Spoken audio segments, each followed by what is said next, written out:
Alright, so since today is Olexia Legends 2, the Dormant Titans release day, I thought I would just sit down and talk a little bit about the writing and publishing process for this book and give some updates on book 3. So here's what the cover for book 2 looks like, and this is what it looks like in paperback.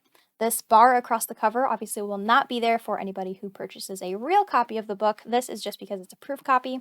Yeah, here's what it looks like. I will give you a little look at the interior formatting. My favorite part, the map. Ta-da! I did decide to go with the glossy covers this time around instead of the matte covers that I did on the first edition of book 1. I went with the matte cover, so it has no shine to it. I do like this, preferably for reading comfort, but the glossy cover will give you much richer darks and just richer colors overall, so that's why I decided to go with. I'll put the blurb of book 2 up on the screen in a few seconds, but if you haven't read book 1 and don't want any spoilers, then skip ahead to this time code. Alright, so here's the blurb. You can pause and read it if you would like to.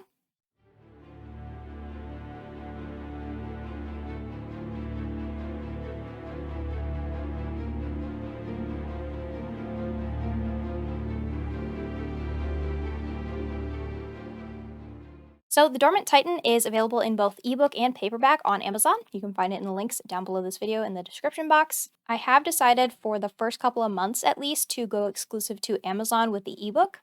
And this is just so that the ebook can be in Kindle Unlimited. A lot of my readership does subscribe to Kindle Unlimited, so I wanted to make sure you guys will all get a chance to download and read the book before I pull it from KU. I'll be running deals on the ebooks pretty frequently, so you can just add the ebook to a wish list in Amazon, and then in your Kindle app, you'll get notifications when it goes on a deal.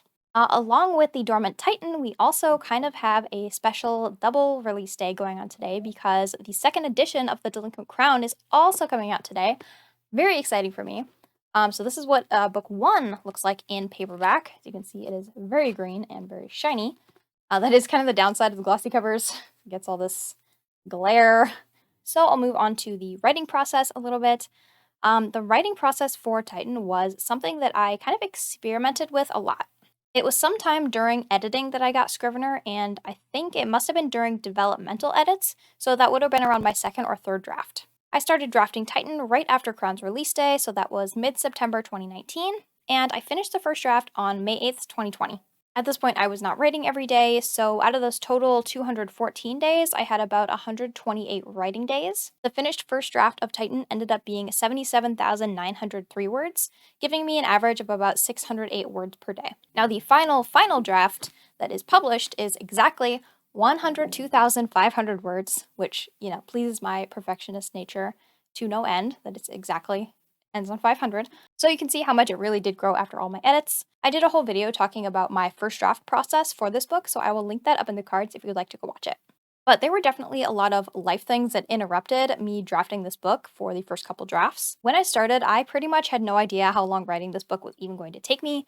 I did give myself a deadline that I thought I could write this book by, but I just wanted to experiment with that. I spent 3 years writing, editing, and publishing the first edition of Crown, book 1 in the series, but unfortunately I didn't keep track of anything while I was doing any of that, and a lot of that was learning as I went, so it was just guessing, but for the most part I think I made it work. So I ended up finishing the first draft in the time that I allotted, which was like 8 months or so. I definitely could have finished it faster, and I was taking my time with writing it a lot. For the editing process of Titan, everything went exactly according to plan up until beta readers. That's when things went off the rails. So developmental edits, line edits, CP edits, everything was exactly as I expected. That was a lot easier for me to guess because I just knew how many hours in a day I was going to work on the book and how many chapters or pages or words of the book I could edit through on average per day. Now, of course, after beta readers, I, being silly, wasn't ready for beta readers until December. So everyone was really busy with the holidays, and most of my beta readers ended up needing an extension through January. This is totally my fault. I did not see that coming, but live and learn, move on, don't do that next year. Good news is, looking at my writing timeline now, I will not be doing beta readers during December.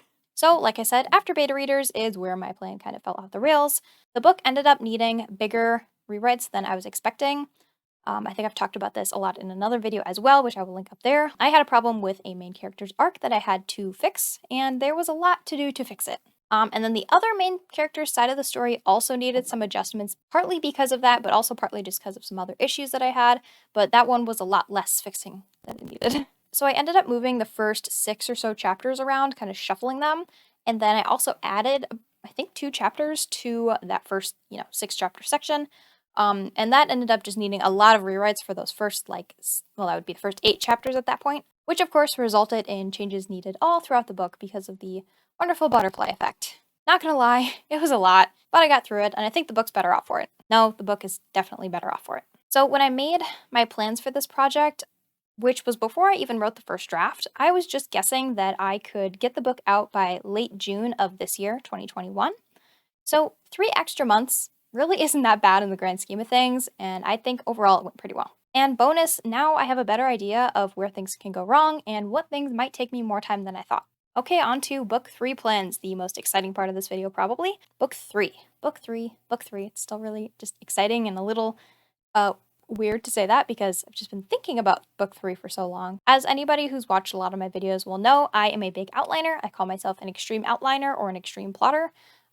Just meaning that I like to have pretty much the whole book planned out before I begin drafting. But oddly, for the series as a whole, I don't actually have a ton of content. I do know where the series is going. I see the finish line, I know how we get there, and I also know the main plots of books 3, 4, and 5. At this point, it's looking like Olexia Legends will be a 5-book series with a possible prequel, so I guess that makes it a 6-book series. So I'm planning on outlining book 3 for the whole month of October, and then writing for the next few months. I'm setting a pretty aggressive drafting goal for book 3, meaning it's pretty aggressive to my standards of writing, might be different from some people's, but yeah, I'm hoping to get it done in a much shorter time span than last time. This feels kind of a lot like the first early months of writing and planning Titan, because these are the same months that I outlined and then drafted Titan in 2019. Crown's first edition came out in September of that year, and then I outlined all throughout October till the beginning of November, and then I did NaNoWriMo for that year. I don't think I'm going to do NaNoWriMo this year, just because I am already planning kind of this aggressive drafting project, so I don't really need to push it for an entire month and then get burnt out for the rest of the project. I just want to take it more slow and steady this time. That seems to work better for me. I'm kind of thinking of doing weekly or even monthly writing vlogs for writing draft 1 of book 3. I don't know, I've never been the vloggy type of YouTube person, but that might be kind of fun. I don't know, just to keep a better document on the process and kind of what things I'm working through. It would be a little bit difficult to talk through the issues on camera, as I would think you would do when documenting drafting, without just giving spoilers all over the place. So I'm not sure how that would work out, but I don't know, might be kind of fun.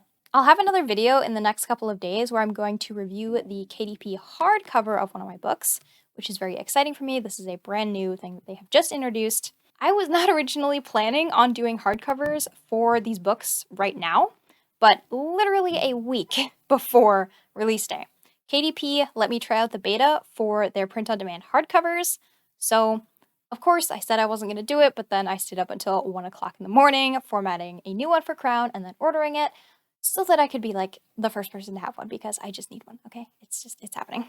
It's coming tomorrow, so I'm going to film that tomorrow. Not sure when I'll get around to editing it. I still have a really busy week ahead. So yeah, that'll be out by the end of the week. We will get to see Crown in a hardcover for the very first time. I'm super excited about this. Alright, if you would like to dive into the world of Olexia, you can check out Age of the Gods and The Legend of Mendai, which are free short stories I'll have on my website, linked down below. Alright, that's all I got for you, so thanks for watching. Bye!